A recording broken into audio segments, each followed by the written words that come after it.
All right, guys. Hi, my name is Darren Camas. I'm the CEO of IPOR Labs. And I think the last panel actually did a great job to set up kind of the narrative for IPOR. So if you guys are here, maybe I'll contextualize the name for you guys, especially if you're degens. So IPOR doesn't mean I am poor. IPOR borrows its name from a very nice TradFi narrative.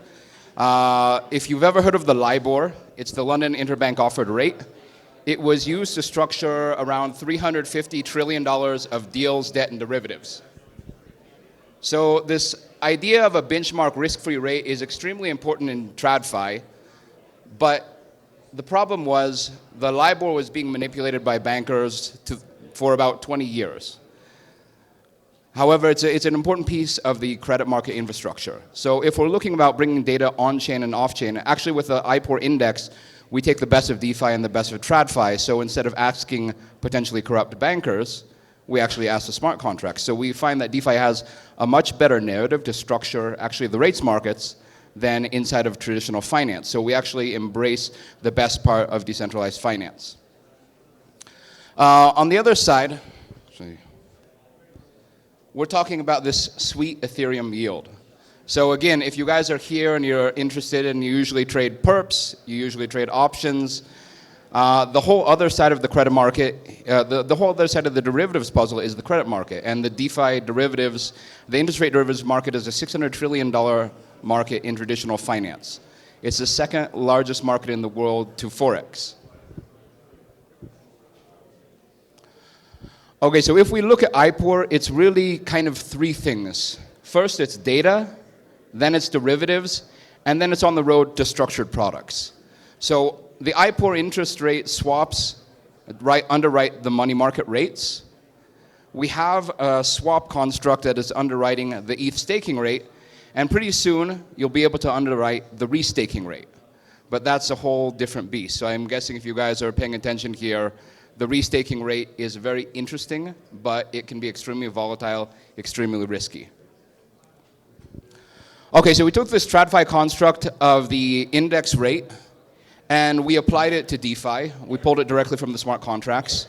And to bootstrap this market, we developed a peer-to-pool interest rate swap. So instead of having two financial entities and a broker, actually we just have the peer-to-pool construct where the pool is the passive underwriter, the AMM prices risk, and the peer trades against the pool.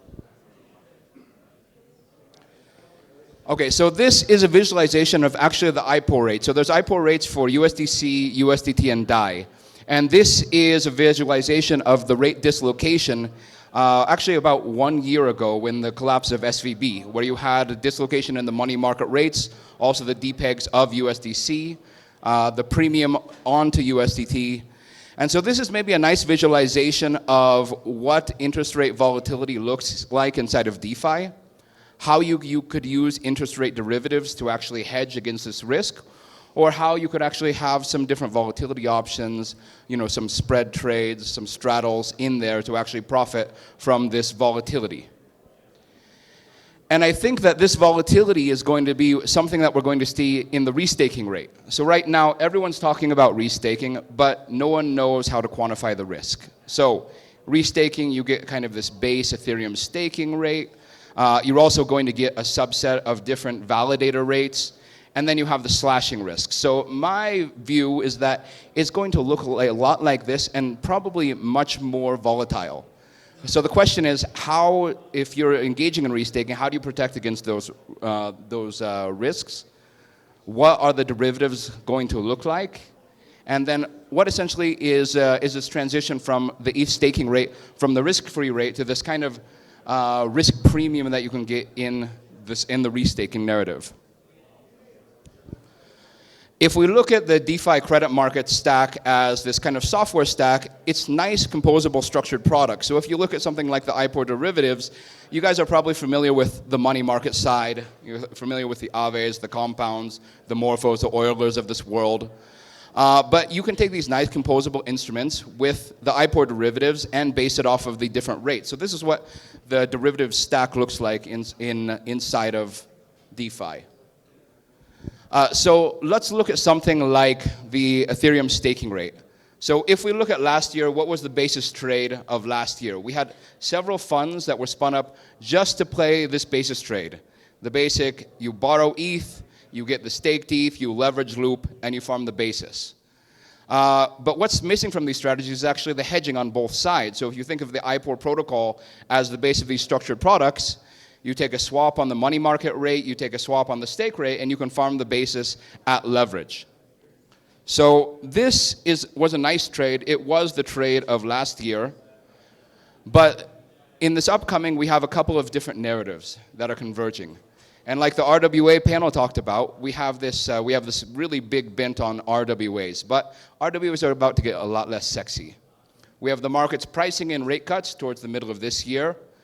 We have the market ripping. We'll see a lot more risk-taking inside of the DeFi credit markets, where you actually use the money markets to get leverage. And so what does that mean? We actually had an inversion of the TradFi rates, of the SOFR, of the Treasury rates, and the IPOR rates actually last July. But very few people are talking about this. So the macro narrative is we have macro rate cuts, and we have this kind of risk-on premium back in the money markets for unlevered stable coins. And if you can do this leverage looping, you can actually sweeten that yield substantially. So we see the macro scenario being this essentially bridge of liquidity inside of decentralized finance. And then you have the DeFi native basis trade, which is going to move from the Ethereum borrow and the staking rate and this leverage looping to the Ethereum borrow and the restaking rate. So again, you'll get these nice these nice composable structured products where you have a hedge on the Ethereum borrow rate, where you have a hedge on the staking rate or the restaking rate, and you can farm the basis. You guys may know this guy talking about, I want to see how degens are going to think about speculating on interest rates. I think everyone's trying to find that native expression of an interest rate swap. And this is what we've been building at the IPOR protocol for the last 2.5 years. And right now, under heavy R&D, is the derivative for the restaking rate. So we launched the stake rate swap last December, and this is the one that's getting a lot of interest. So we were writing in between 50 and 100 million open interest on the stake rate swaps. It just launched on Arbitrum, and over the lifetime, it's underwritten over 4.3 billion.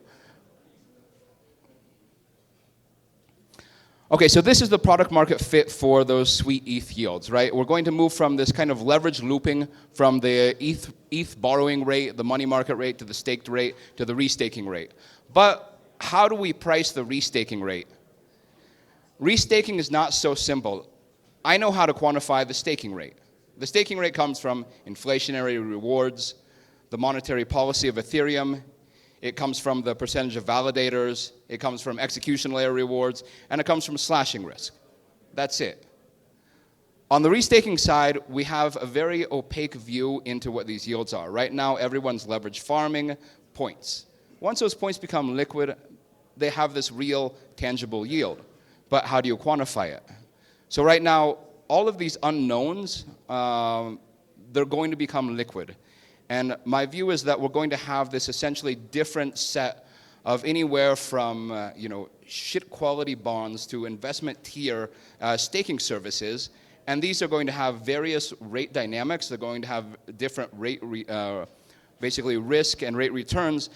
And I think that these are going to be priced very similar to credit default swaps. And so these are the interesting kind of products of the future that we're working on inside of IPOR, not only building these structured product loops, but it's also interesting to see what the derivative landscape will shape up like on the restaking side. So this is part of the product pipeline. Actually, it's maybe a bit out of date. So we launched on Arbitrum in January, just last month. ETH pool is coming up this week. We'll have a USDM pool that's also coming up in March. So if we tie this into the macro narrative, again, we'll have these rate cuts in TradFi, you'll have this risk on in DeFi. So you create the nice structured products where you can actually borrow against your treasuries and farm the basis between the treasury rates and the IPOR rates inside of DeFi.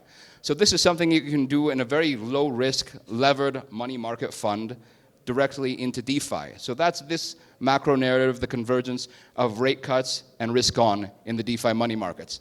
And then again, what is the shift in the sweet ETH yields going from the staking rate to the restaking rate? What are the risks? What are the ways that you can protect yourself? And what are the products that can be built to take advantage or essentially be insurance for the different providers, the different participants? So we have a diverse team with backgrounds in hedge funds, in different rates, environments, quantitative finance, some derivative exchange. So yeah, if you want to get involved in the IPOR community, the best place is going into Discord. We have a couple of different groups around the economic work group, which talks about token emissions, DEX liquidity, things like this. Governance work group. The governance work group, it focuses on things like, for example, different grant programs in not only in the side of the IPOR ecosystem, but also in other ecosystems. And it's also governance around the IPOR index itself. So right now, the IPOR is being updated, adding the Aave and Compound V3 markets, and for example, the Aave the Compound V2 is being removed from the USDC index. So there's this active group, and really next will be the markets and models group. So the markets and models, if you're interested in quant finance, if you're interested in modeling around interest rates, if you're interested in actually getting a very deep dive into the risks and rewards of the restaking, feel free to jump in the Discord and get active. Thank you very much. My name is Darren Camas. If you want to talk about interest rate derivatives, stake rate derivatives, and restaking derivatives, come chat with me afterwards. Thank you.